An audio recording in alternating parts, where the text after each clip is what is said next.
You're watching Sky News Today. Gareth Barlow with you. Following this developing situation from Australia, in the next few minutes, expecting the WikiLeaks founder Julian Assange to land in his home country. This is live footage we're bringing you now from Canberra. You can see the dark of late evening there in Canberra. There were just a couple of people on the tarmac outside that hangar that's on the right-hand side of your screen. This is a private part of the airport in the Australian capital. We're expecting this charter aircraft that was provided by the Australian government for the WikiLeaks founder, which brought him from Stansted here in London. It refuelled in Bangkok, then landed in the US territory of Saipan in the Pacific, where he had his court appearance, and we're shortly expecting to see the aircraft touch down in Canberra and taxi towards this private terminal. We don't yet know whether Julian Assange will make any comments to the awaiting press.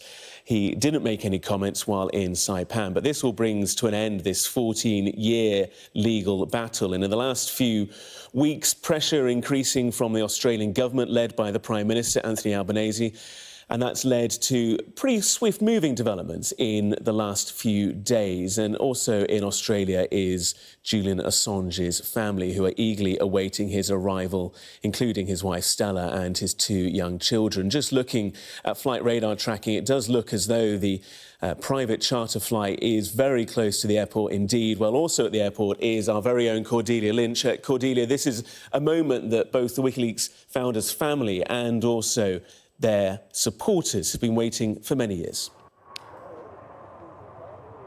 Yes, indeed they have, and it's one that they have cast as an historic moment, a triumph, as they say, for freedom of speech.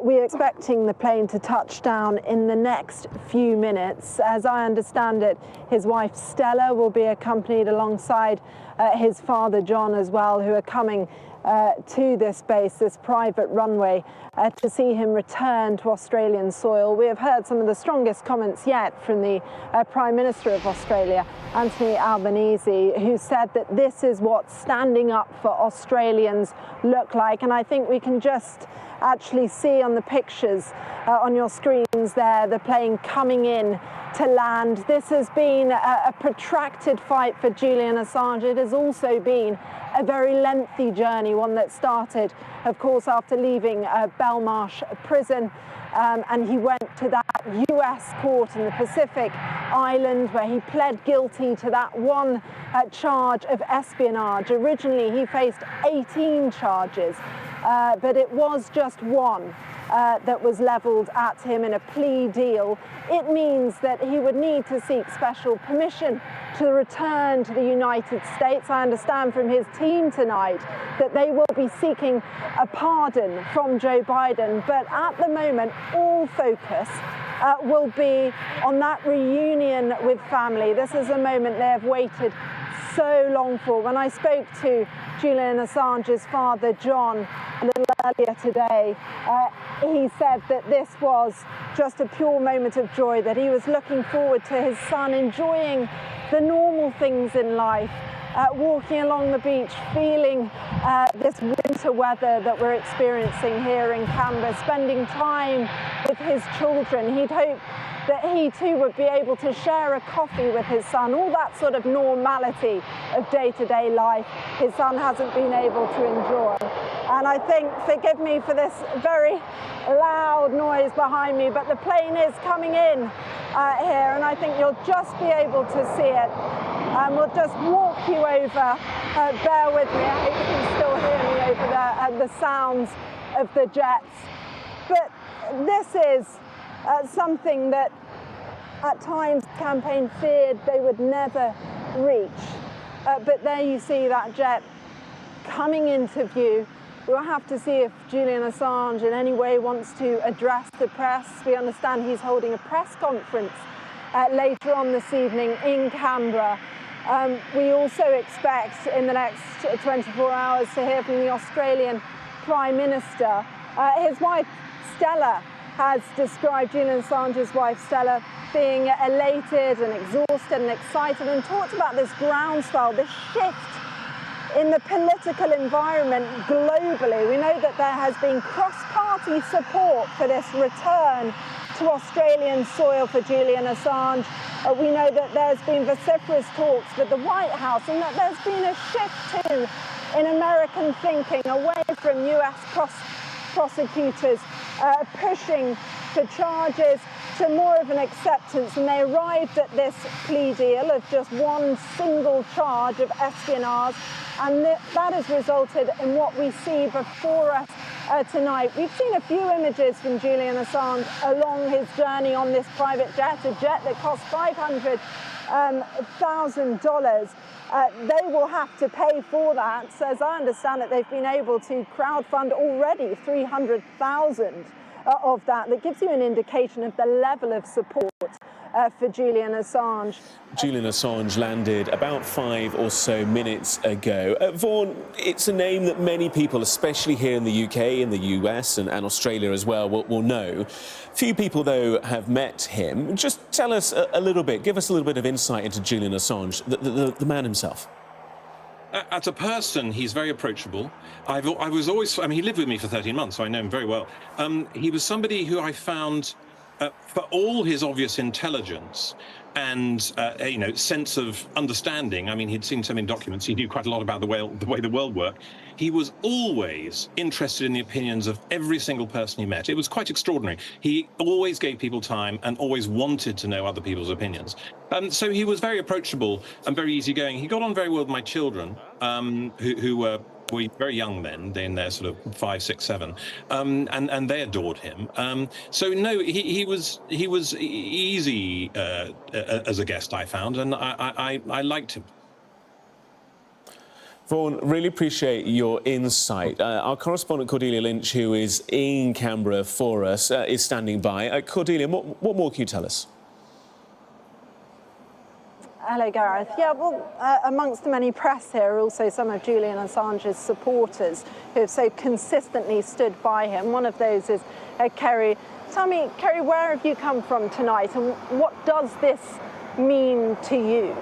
I've come from the Blue Mountains, which is about 3.5-hour drive, and we've been fighting for years. We have a group of us that have been for years fighting for press freedom and for human rights, which Julian represents totally.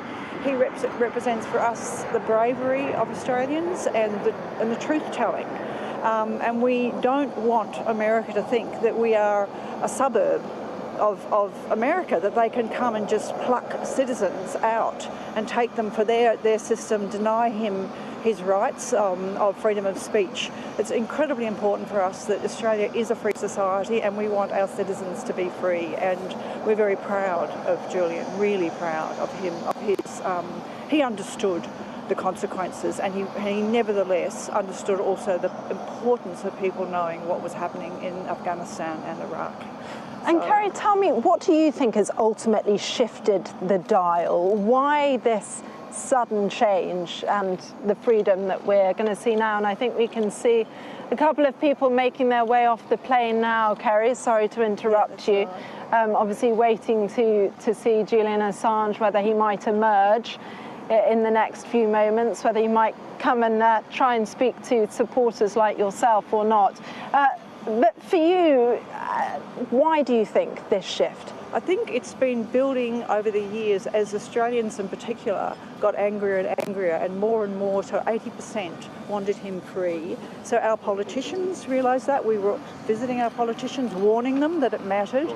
So our government then, a few days before the hearing about allowing him to have an appeal, our government moved a motion saying he needed to be free, and they needed to drop the charges, and that put huge pressure on America.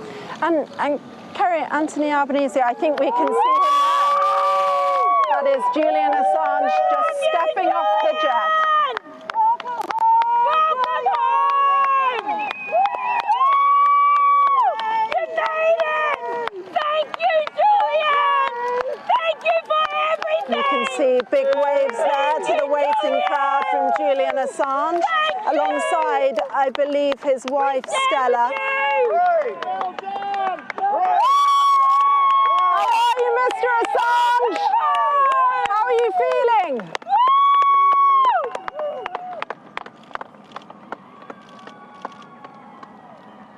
You can can see him walking up those steps there. Thank you, Julian! Let's see if he might come over. Waving again. About 20 or so supporters of Mr. Assange that have come here to this Air Force base. Warm embraces there. His legal team has been on board with him on this jet. And there we are, that's his wife Stella, and behind her I see his father John as well, who we've been speaking to today. He's embracing his dad now. Such an important moment for their family. And you see the hands lifted up in celebration there. Fist held high.